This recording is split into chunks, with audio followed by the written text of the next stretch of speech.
ભરૂચના જડેશ્વર ગામ ખાતે આવેલી સંસ્કાર વિદ્યા ભવન શાળામાં રમતા રમતા એક બાળક પાણીની ટાંકી ઉપર પડતા પાટી તૂટી પડતા તે પાણીમાં પડ્યો હતો. જો કે સ્થાનિક કામ કરતા મજૂરોએ તેને તાત્કાલિક ધોરણે બચાવી લીધો હતો.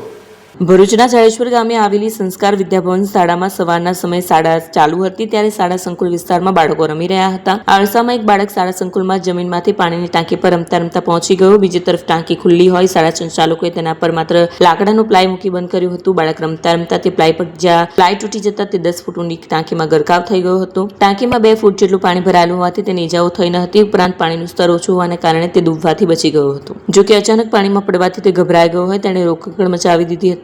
દરમિયાનમાં નજીકમાં કામ કરતા ઓમપ્રકાશ વર્મા નામના શખ્સે બાળકનો અવાજ સાંભળી તરત દોડી આવી તેને બહાર કાઢ્યો. ઘટનાને પગલે શાળાની બેદરકારીને લઈને પ્રશ્નો ઉભા થયા છે. બીજી તરફ શાળા સંચાલકોએ આ ઘટનાને લઈને જિલ્લા શિક્ષણાધિકારીની કચેરી પણ અંધારામાં રાખી વાલીને મળી આખો મામલો થાળી પાડ્યો હતો. ओम प्रकाश वर्मा क्या काम करते हैं इधर? कड़िया का टाइल्स फिटिंग। ये कौन सी स्कूल है ये? अभी स्कूल का तो मुझे नहीं मालूम।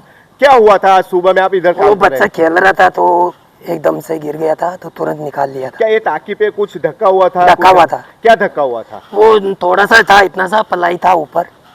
बच्चा अंदर गिर गया था। हाँ।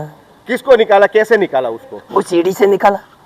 कौन गया था उसको निकालने के लिए? हम ही निकाला था, वो इनके वहाँ काम करने वाले कर्मचारी थे। टंकी में कितना पानी था?